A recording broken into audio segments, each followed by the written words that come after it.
Good morning students, my self Mahesh Kumar Sharma. आज हम लोग क्लास 10th की मैथमेटिक्स का जो सिलेबस डिडक्टेड हुआ है उसको हम देखेंगे कि जैसा कि आप लोग को पता होगा कि 7 जुलाई को ही ये नोटिफिकेशन आ गया था कि जो 9, 10, 11, 12 में जो भी पढ़ने वाले बच्चे हैं उनके जो भी सिलेबस हैं उसमें से 30% सिलेबस गवर्नमेंट डिलीट कर दिया है। इट मीन जो भी सिलेबस था उसका अब 70% सिलेबस पढ़ना है हमको।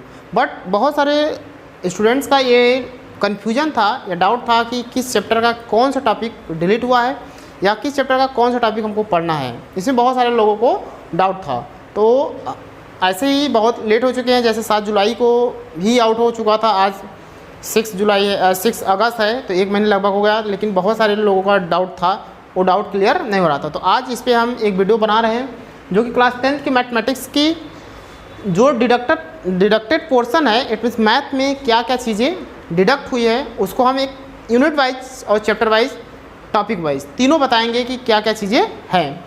तो आप लोगों से एक छोटा सा रिक्वेस्ट है कि प्लीज़ आप लोग जो भी इस वीडियो को देख रहे हैं जो क्लास 10th में पढ़ने वाले हैं वो क्लास 10th की NCERT की मैथ्स की बुक लेकर ही बैठें, क्योंकि उसी से बुक जो अगर देखा जाए तो बेस जो बुक माना जाता है वही NCERT की मैथ की बुक। बाकी तो बुक तो बहुत सारे हैं, साइड बुक बहुत सारे चलती हैं। तो जो NCERT की बुक है उसमें से A to Z मिलेगा और आप लोग जो जो हम बताएंगे उसको आप लोग टिक करते चले जाइएगा कि ये चीज़ हमको नहीं पढ़ने हैं। जैसे चैप्टर इधर लिखा हुआ है, इधर टॉपिक रिमूव लिखा है कि कौन कौन से चैप्टर से कौन सा टॉपिक रिमूव्ड हुआ है। तो आप लोग को पता है कि NCERT की मैथ 6 यूनिट में डिवाइड किया गया है। 6 यूनिट में हम यूनिट वाइड और उस यूनिट में कौन कौन से चैप्टर आते हैं इसको हम बताते हैं। यूनिट फर्स्ट है नंबर सिस्टम। जो नंबर सिस्टम है उसमें केवल एक चैप्टर दिया है रियल नंबर। उस रियल नंबर में एक मेथड दिया है यूक्लिड डिवीजन लेमा मेथड। ये जो यूक्लिड डिवीजन लेमा मेथड है जिससे HCF फाइंड किया जाता है, ये चीज़ें आपको उसमें नहीं पढ़ना है। नंबर सिस्टम में रियल नंबर में नंबर सिस्टम में रियल नंबर एक चैप्टर है, इसमें यूक्लिड डिवीजन लेमा मेथड हमको नहीं पढ़ना है। आप लोग उसको टिक कर लीजिएगा कि इसको नहीं देखना है। यूनिट सेकंड है अलजेब्रा, जो कि बहुत ही इंपॉर्टेंट यूनिट है और इसके अंतर्गत जो भी चैप्टर आते हैं वो भी बहुत इंपॉर्टेंट है। जैसा यूनिट सेकंड है अलजेब्रा, इसमें पहला चैप्टर है पॉलिनोमियल। इस पॉलिनोमियल में कुछ वर्ड्स प्रॉब्लम के क्वेश्चंस हैं, वो टॉपिक नहीं पढ़ने, जैसे statement and simple problems and division algorithm for polynomial with real coefficient. ये जो रियल कोफिशिएंट पर बेस्ड एल्गोरिथम डिवीजन का जो क्वेश्चन है उस स्टेटमेंट एंड सिंपल प्रॉब्लम्स, मतलब वर्ड्स प्रॉब्लम के जो सिंपल प्रॉब्लम्स है वो पॉलिनोमियल में हम लोग को नहीं पढ़ना है। दैट मीन्स कि उसके जो वर्ड्स प्रॉब्लम क्वेश्चन है वो हमको नहीं देखना है। Pair of linear equation in 2 variables, जैसा कि आप जानते हैं कि pair of linear equation in 2 variables के सॉल्यूशन करने के 2 मेथड है, एक है ग्राफिकली मेथड और एक अलजेब्रिक मेथड। तो ग्राफिकली मेथड में हम केवल जो भी पॉइंट्स दिए थे उसको प्लॉट करके इक्वेशन के थ्रू उसकी वैल्यू फाइंड करते हैं। बट अलजेब्रिक मेथड है तो अलजेब्रिक मेथड को फाइंड करने के लिए 3 मेथड होते हैं। जैसे एक पहला फर्स्ट है सब्स्टिट्यूशन मेथड, एलिमिनेशन मेथड और क्रॉस मल्टीप्लिकेशन मेथड।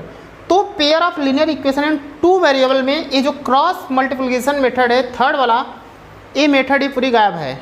इस पर न ही वर्ड्स प्रॉब्लम के क्वेश्चन पूछे जाएंगे, न ही जो सिंपल लीनियर पेयर की इक्वेशन होंगे वो ही पूछे जाएंगे। इट मीन्स कि क्रॉस मल्टीप्लिकेशन मेथड ही हमको नहीं पढ़ना है, आप लोग इसको ध्यान दीजिएगा।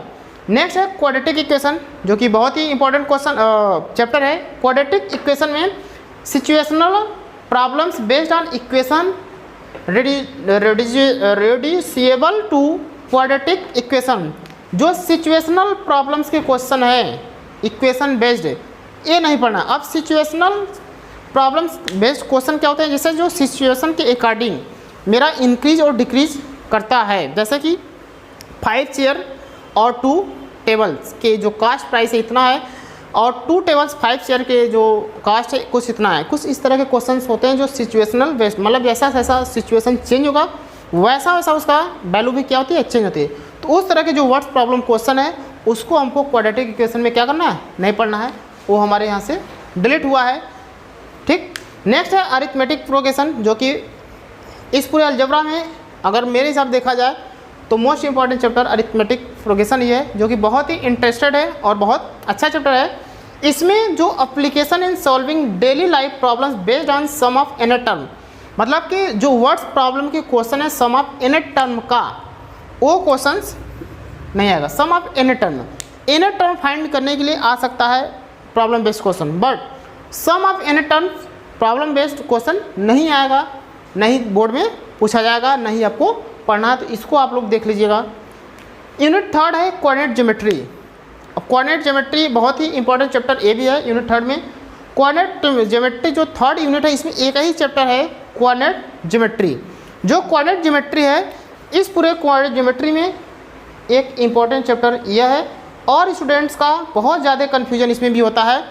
एरिया ऑफ ट्राइंगल, मतलब how to find area of triangle. किसी भी ट्राइंगल है, अगर ट्राइंगल दिया हुआ है, इसके तीनों कोऑर्डिनेट्स दिए हुए हैं, इस तीनों कोऑर्डिनेट से हम इसकी एरिया कैसे फाइंड करते हैं, इसको इस बार कट किया गया है। इट मीन्स कि ये जो मैथ क्लास 10 की इस सेशन में, मतलब 2020 एंड 21 में जो भी बोर्ड की एग्ज़ाम होगी, उसमें मैथ के चैप्टर में एरिया ऑफ ट्राइंगल से क्वेश्चंस नहीं आएंगे कोऑर्डिनेट ज्योमेट्री में।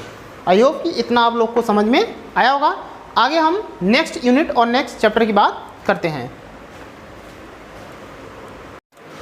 अब यूनिट फोर्थ में चैप्टर है ज्योमेट्री।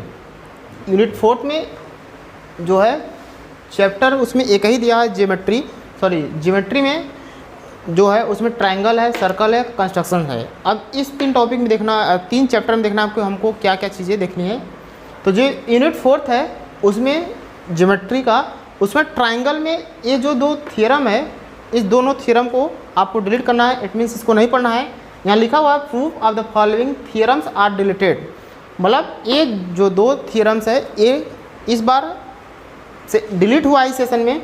कौन कौन सा? पहला है the ratio of the areas of the two similar triangles is equal to the ratio of the squares of their, मतलब दो जो इक्वल ट्राइंगल्स है उसके जो एरिया होगी एक स्क्वायर की एरिया के आपस में क्या होगी? इक्वल होगी। इसको प्रूव करना है, तो इस तरह का जो प्रूफ है इसको आपको नहीं करना है, नहीं पढ़ना है। सेकेंड है ट्राइंगल में कि in a triangle if the square on a side is equal to sum of the squares on the other two sides of the angle opposite to the first side is a right angle। इसमें square से related एक ये भी क्या है? Theorem है। इसको आप लोग देख लीजिएगा कि इसको कट कर दीजिएगा, ये भी थ्योरम आपको नहीं पढ़ना है। सर्कल है, सर्कल में कोई भी ऐसा टॉपिक नहीं है जो डिलीट हुआ है। इट मीन्स सर्कल में जितने भी टॉपिक दिए हुआ है, चाहे वो थ्योरम का हो, चाहे उससे रिलेटेड जितने भी क्वेश्चन है, चाहे उससे रिलेटेड जितने भी एक्सरसाइज है, सारे के सारे हमको क्या करना है? स्टडी करना है। उसमें से कुछ भी डिलीट नहीं हुआ है। कंस्ट्रक्शंस एक इम्पॉर्टेंट चैप्टर है जिसमें हर बार बोर्ड में एक दो क्वेश्चंस आते रहते हैं। तो इसमें एक जो कंस्ट्रक्शन है, construction of triangle similar to a given triangle. एक ट्राइंगल दिया रहता है, उसी के सिमिलर जस्ट एक ट्राइंगल और कंस्ट्रक्ट करना होता है। इस तरह का जो कंस्ट्रक्शन है उसको आपको क्या करना है? नहीं करना है। इट मीन्स कि एक ट्राइंगल क्वेश्चन में दिया रहता है, जैसा जो ट्राइंगल दिया है, जिस एंगल पर दिया है, जो एंगल उसमें है, जितनी साइड, उसी के एज इट इज़ एक और ट्राइंगल कंस्ट्रक्ट करना होता है। तो उस तरह का क्वेश्चन इसमें क्या है? नहीं आएगा इस बार बोर्ड के एग्जाम में, वो डिलीट कर दिया गया है। अगला चैप्टर है यूनिट फिफ्थ। यूनिट फिफ्थ जो है ट्रिग्नोमेट्री से रिलेटेड है। पूरी यूनिट ही ट्रिग्नोमेट्री है, जो कि एक बहुत ही इंपॉर्टेंट चैप्टर है। इसमें है इंट्रोडक्शन टू ट्रिग्नोमेट्री। जो इंट्रोडक्शन टू ट्रिग्नोमेट्री का जो भी कुछ दिया है उसमें से motivate the ratios which your are the defined at 0 degree and 90 degree, मतलब कि इसका 0 डिग्री और 90 डिग्री का जो भी रेशियोज डिफाइंड किया गया उससे रिलेटेड जो भी क्वेश्चंस बनते हैं उसमें इस तरह का क्वेश्चन इस बार नहीं होगा। ठीक है। नेक्स्ट है ट्रिग्नोमेट्री आइडेंटिटीज। ये भी बहुत इंपॉर्टेंट टॉपिक है। ट्रिग्नोमेट्री आइडेंटिटीज में trigonometry ratios of the complementary angle, एक सप्लीमेंट्री एंगल होता है और एक कॉम्प्लीमेंट्री एंगल्स होता है। तो ये कॉम्प्लीमेंट्री एंगल्स का जो जितने भी ट्रिग्नोमेट्री रेशियोज के क्वेश्चन होंगे उसमें से कुछ भी नहीं पुटअप किए जाएंगे एग्जाम में। नेक्स्ट है हाइट एंड डिस्टेंस, बहुत ही इंपॉर्टेंट है ये भी। हाइट एंड डिस्टेंस में कुछ भी डिलीट नहीं हुआ है, इट मीन्स सारा का सारा सब हमको क्या करना है, पढ़ना है। हाइट एंड डिस्टेंस में जितने भी क्वेश्चंस हैं, जितने भी टाइप्स के हैं, ये सारा का सारा हाइट एंड डिस्टेंस के क्वेश्चंस हमको सॉल्यूशन करना है, पढ़ना है, स्टडी करना है। एक यूनिट आपका और बचता है, उसके आगे देखते हैं कि उसमें क्या क्या चीज़ें हैं और क्या क्या चीज़ें डिलीट हो गई है। नेक्स्ट यूनिट है मेंसुरेशन। यूनिट 6 में मेंसुरेशन दिया, जो कि इस पूरे अगर बोला जाए तो पूरे जितनी भी सिलेबस पढ़ने मोस्ट इम्पॉर्टेंट यूनिट यही है। इससे ज़्यादा क्वेश्चंस एग्जाम में पूछे जाते हैं, जिसमें पहला चैप्टर है एरिया रिलेटेड टू सर्कल, कि सर्कल से रिलेटेड बहुत सारे एरिया फाइंड करना होता है इस चैप्टर में, जिसमें problem on central angle of 120 degree. It means कि जो सेंट्रल एंगल 120 डिग्री का क्वेश्चन रहेगा, ये इस बार डिलीट किया गया है। इसके बाद 30 डिग्री, 60 डिग्री, 90 डिग्री, ये सब टाइप के क्वेश्चंस पूछे जाएंगे। ये मेरे सिलेबस में है, ये पढ़ना है। बाकी सेंट्रल एंगल 120 से जितने भी क्वेश्चंस बनते हैं उस तरह के क्वेश्चंस नहीं आएंगे इस बार एग्जाम में। इसके बाद सरफेस एरिया एंड वॉल्यूम है। सरफेस एरिया एंड वॉल्यूम में बहुत सारे चीज़ें हमको पढ़नी होती है, जिसमें एक टॉपिक है फ्रस्टम।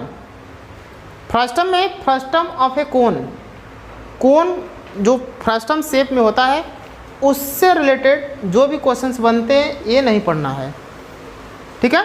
नेक्स्ट है स्टैटिस्टिक्स एंड प्रोबेबिलिटी। स्टैटिस्टिक्स में कुछ टॉपिक है जो डिलीट हुआ है, बट प्रोबेबिलिटी में कुछ भी डिलीट नहीं हुआ। प्रोबेबिलिटी जो भी चीज़ उसमें दिए हैं, जो भी टॉपिक दिया हुआ है उसमें सारे के सारे क्वेश्चंस हमको पढ़ने हैं।